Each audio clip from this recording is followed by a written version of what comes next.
എല്ലാവർക്കും നമസ്കാരം. ഇന്ന് നമുക്ക് നല്ല ക്രിസ്പി ആയിട്ടുള്ള ഗോതമ്പ് ദോശയും കൂടെ തന്നെ നല്ല എരിവോട് കൂടിയിട്ടുള്ള ഓണിയൻ ചട്നിയും ഉണ്ടാക്കാം. അപ്പോൾ വീഡിയോയ്ക്ക് പോകുന്നതിന് മുമ്പ് നിങ്ങൾ ആദ്യമായിട്ടാണ് ഈ ചാനൽ കാണുന്നുണ്ടെങ്കിൽ സബ്സ്ക്രൈബ് ചെയ്യാൻ മറക്കരുത്. സബ്സ്ക്രൈബ് ചെയ്യുന്നതോട് കൂടെ തന്നെ അടുത്തുള്ള ബെൽ ബട്ടണും കൂടി പ്രസ് ചെയ്യൂ. അപ്പോൾ ഞാൻ വീടിൻ്റെ വീഡിയോസൊക്കെ നിങ്ങൾക്ക് ഉടനെ തന്നെ കാണാൻ പറ്റും.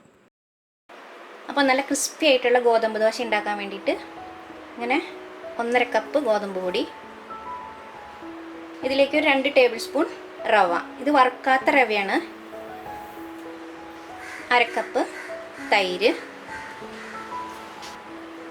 നന്നായിട്ടൊന്ന് മിക്സ് ആക്കുക.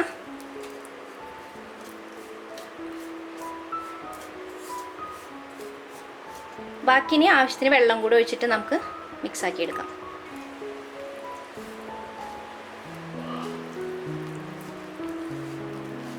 ചോറേശ വെള്ളം ഒഴിച്ചിട്ട് നമുക്കിത് നന്നായിട്ട് മിക്സ് ആക്കാം. ഏതാണ്ട് ദോശമാവിൻ്റെ പരുവത്തിലേക്ക് നമുക്ക് മിക്സ് ആക്കി എടുക്കാം.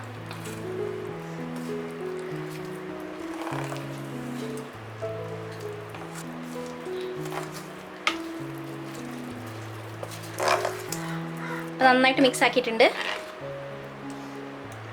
അപ്പോൾ കണ്ടില്ലേ, നമ്മുടെ ദോശമാവിൻ്റെ പരുവത്തിലാണ് ഇരിക്കുന്നത്. ഇനി ഇത് നമുക്ക് ഒരു 10 മിനിറ്റ് നേരം മൂടി വയ്ക്കാം.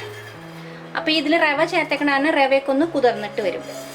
അപ്പോൾ നമ്മുടെ ഗോതമ്പ് ദോശയുടെ മാവ് നമ്മൾ നന്നായിട്ട് മിക്സ് ആക്കി വെച്ചു. ഇനി നമുക്ക് അതിലേക്ക് നല്ല എരിവുള്ള ഒരു ചട്നി ഉണ്ടാക്കാം, ഒരു ചമ്മന്തി. അപ്പോൾ ഈ ഗോതമ്പ് ദോശയുടെ കൂടെ കഴിക്കാൻ പറ്റിയൊരു ചമ്മന്തിയാണ്. അപ്പോൾ അതിന് വേണ്ടിയിട്ട് ഇങ്ങനെ 2 സബോള, ഇത് ചെറിയ സബോള ആയ കാരണം കൊണ്ട് ഞാൻ 2 എണ്ണം എടുത്തു. വലിയ സബോള ആണെങ്കിൽ 1 മതി. അതിനൊരു 4 ഉണക്കമുളക്, പിന്നെ 1 ടീസ്പൂൺ ഉഴുന്നും പരിപ്പ്, ഇത്രയും മാത്രം മതി. നമ്മുടെ ഗോതമ്പ് ദോശയുടെ മാവ് ഒന്ന് സെറ്റായിട്ട് വരുമ്പോഴേക്കും നമുക്ക് ഈ ചട്നി ഉണ്ടാക്കിയെടുക്കാം.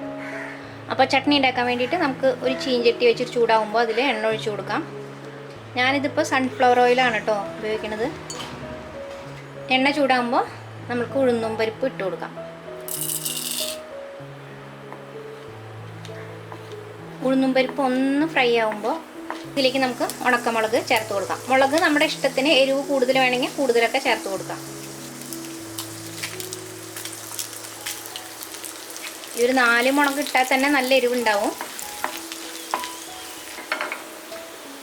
അപ്പോൾ മുളക് നന്നായിട്ട് മൂത്ത് വന്നു. ഇതിലേക്ക് നമുക്ക് സബോള അതുപോലെ നീളത്തിൽ കട്ട് ചെയ്താൽ മതി. ഇതും കൂടെ ചേർത്ത് കൊടുക്കാം. ഇനി നമുക്ക് നന്നായിട്ട് വഴറ്റാം. സബോള ഒന്ന് വെന്ത് കിട്ടിയാൽ മതി. ഒരുപാട് അങ്ങനെ ബ്രൗൺ കളറൊന്നും ആവണ്ട, ഒന്ന് വഴണ്ട് വന്നാൽ മതി. ഇതിലേക്ക് നമുക്ക് ആവശ്യത്തിന് ഉപ്പും കൂടെ ചേർത്ത് കൊടുക്കാം. ഇനി നന്നായിട്ട് വഴറ്റാം. ഒരു 5 മിനിറ്റ് കൊണ്ട് നമ്മുടെ ചട്നി റെഡിയാവും. ഇത് സബോള ഒന്ന് വഴണ്ട് വന്നിട്ടുണ്ട്. ഇത്രയും വഴണ്ടാൽ മതി കേട്ടോ, ഒരുപാട് ബ്രൗൺ കളറൊന്നും ആവണ്ട. ഇത് റെഡി ആയിട്ടുണ്ട്. നമുക്ക് തീ ഓഫ് ചെയ്യാം. ഇത് നമുക്കൊരു മിക്സി ജാറിലേക്ക് ഇട്ട് കൊടുക്കാം.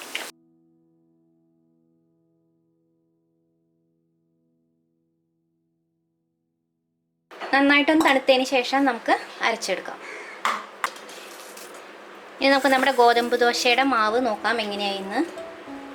ഒരു 10 മിനിറ്റൊക്കെ ആയിട്ടുണ്ട്.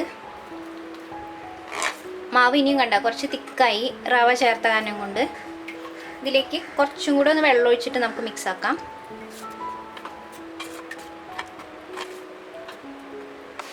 ഉപ്പ് ചേർത്തിട്ടില്ല, അപ്പോൾ ആവശ്യത്തിന് ഉപ്പും കൂടെ ചേർക്കുക.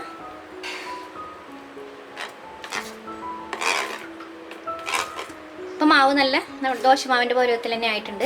ഇതിലേക്ക് നമുക്കൊരു 1/4 ടീസ്പൂൺ കുക്കിംഗ് സോഡ, ഇത് നമ്മൾ എപ്പോഴാണോ ഉണ്ടാക്കണം അപ്പോഴാണ് ചേർക്കാൻ പാടുള്ളൂ. ചേർത്ത് കഴിഞ്ഞാൽ പിന്നെ നമ്മൾ ഉടനെ തന്നെ ഉണ്ടാക്കണം. ചേർത്ത് കൊടുക്കുക. പക്ഷെ ഒന്ന് വെള്ളം ഒഴിച്ച് കൊടുക്കുക. അപ്പോൾ വേഗം തന്നെ മിക്സ് ആവും. ഇത് നന്നായിട്ടൊന്ന് മിക്സ് ആക്കുക. വേഗം ഇളക്കി കൊടുക്കുക. അപ്പോൾ ശരിക്കും നന്നായിട്ട് മിക്സ് ആവും.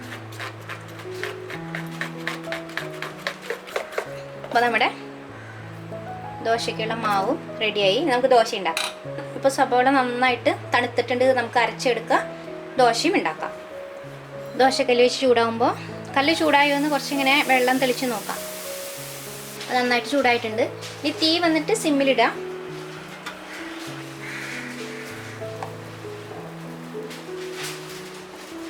നന്നായിട്ട് പരത്താം. പരത്തി കഴിഞ്ഞതിന് ശേഷം നമുക്ക് തീ ഫുള്ളിലിടാം.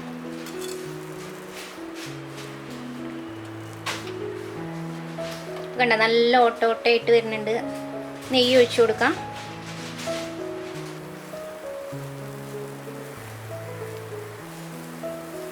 നെയ്യ് എല്ലാ ഭാഗത്തേക്ക് നന്നായിട്ട് ഇങ്ങനെ പരത്തി കൊടുക്കാം. വേണ്ട നന്നായിട്ട് മുരിഞ്ഞിട്ട് സൈഡൊക്കെ നല്ല റെഡായിട്ട് വരുന്നുണ്ട്. നന്നായിട്ട് മുരിഞ്ഞോട്ടെ. അപ്പം എല്ലാ ഭാഗവും നന്നായിട്ട് മുരിഞ്ഞു വന്നു. നമുക്കിത് എടുക്കാം. ഇത് മറിച്ചിടേണ്ട ആവശ്യമില്ല, നല്ലോണം വെന്തിട്ടുണ്ട്. കണ്ട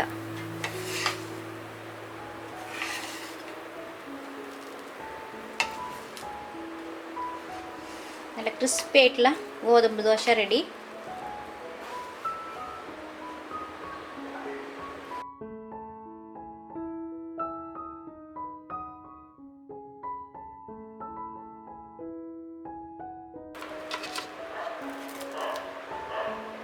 നല്ല ക്രിസ്പി ആയിട്ടില്ലേ കണ്ടാലേ. കൂടെ തന്നെ നമ്മുടെ ചട്നി റെഡിയായി. നല്ല എരിവുള്ള സബോള ചട്നി. ചട്നി ഒരുപാട് നൈസായിട്ട് അരയ്ക്കേണ്ട, അതാ കുറച്ച് ഇതേപോലെ റഫായിട്ട് അരച്ചെടുത്താൽ മതി. നമ്മുടെ ഈ ഗോതമ്പ് ദോശൻ്റെ കൂടെ ഈ ചട്നി നല്ല ടേസ്റ്റാണ്. നിങ്ങളെല്ലാവരും ഉണ്ടാക്കി നോക്കൂ. ഉണ്ടാക്കി നോക്കിയിട്ട് അഭിപ്രായം അറിയിക്കാം.